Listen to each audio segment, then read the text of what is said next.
Halo semuanya, video ini dibuat khusus untuk pemula yang sedang belajar ekspor. Jadi setelah melihat video ini nih, teman-teman diharapkan mampu memahami apa itu shipping instruction dan juga pastinya mampu membuat dokumen shipping instruction. Pasti bisa membuat dokumen shipping instruction setelah melihat video ini. Oke teman-teman, jadi shipping instruction itu menurut Mbah Google ya, itu adalah perintah atau instruksi pengapalan atau pengiriman yang dibuat oleh eksportir atau pengirim barang kepada perusahaan pengangkutan. Perusahaan pengangkutan di sini bisa perusahaan pelayaran untuk laut, perusahaan penerbangan untuk udara maupun darat, ya maupun yang lainnya gitu. Jadi ya surat perintah lah, surat instruksi untuk mengirimkan barang kita ke luar negeri. Sederhananya seperti itu. Terus isinya shipping instruction itu seperti apa nih teman-teman? Jadi shipping instruction ini isinya tuh seperti ini teman-teman. Ini contohnya yang biasa kita pakai. Jadi di atas ini ada yang namanya kop surat. Terus nanti di bawahnya pastinya ada tulisan shipping instruction. Terus nomornya, nomor suratnya. Terus selanjutnya adalah tujuannya. Tuh PT di sini PT Eusu Logistik ya. Atau ya PT Eusu Logistik ini adalah PT yang kita tunjuk sebagai forwardernya. Jadi tuh di sini adalah tujuan suratnya itu kepada siapa? Kalau kita di sini kepada pihak forwarder ya. Misalkan pakai PT Eusu, PT Binex dan lain sebagainya, atau teman-teman silahkan ditulis nanti forwarder yang dipakainya tuh perusahaan apa gitu. Selanjutnya adalah shipper. Shipper itu pengirim, perusahaan eksportirnya ya. Kalau teman-teman pakai perusahaan sendiri ya perusahaan teman-teman yang harus dipakai atau ditulis di sini shippernya. Tapi kalau kirimnya pakai perusahaan supplier ya perusahaan supplier yang ditulis di sini. Atau kalau under name, kirimnya under name ya ditulisnya di sini perusahaan under name itu. Intinya perusahaan yang ngirim gitu ya yang ditulis sebagai shipper di sini. Terus konsinya di sini atau penerima ya ditulis perusahaan buyer atau alamat lengkapnya ya seperti ini bisa. Nah terus juga selanjutnya adalah notify party, di sini same as consigne. Terus port of loading itu tergantung teman-teman. Misalkan kalau di daerah Jabodetabek mungkin port of loadingnya itu ya Jakarta ya. Terus juga port of discharge-nya di sini kita karena tujuannya ke Busan jadinya di Busan. Terus place of delivery, pengirimannya kemana nih? Jadi kalau teman-teman ya pastinya negara tujuan si buyer atau kota tujuan si buyer.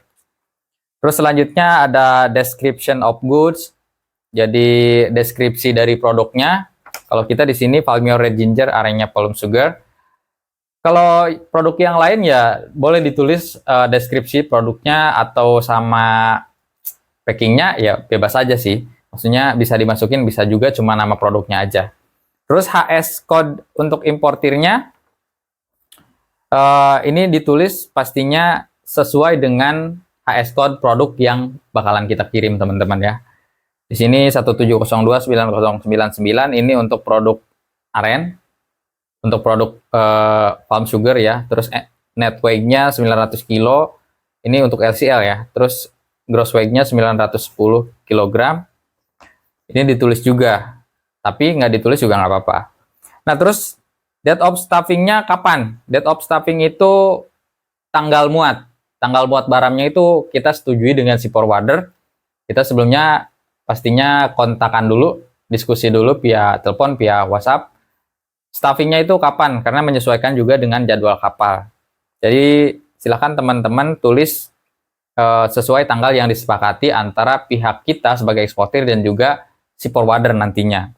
Selanjutnya adalah place of stuffing. Jadi ini adalah tempat stuffingnya tuh di mana.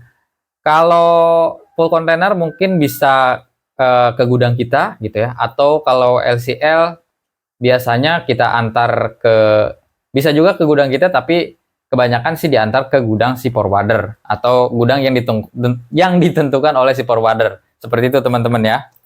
Atau mungkin kalau akses kontainernya nggak bisa masuk ke tempat kita, ya paling di titik yang bisa kontainernya masuk, Misalkan kita tentukan tempatnya di mana, itu bisa ditulis di place of stopping ini teman-teman ya.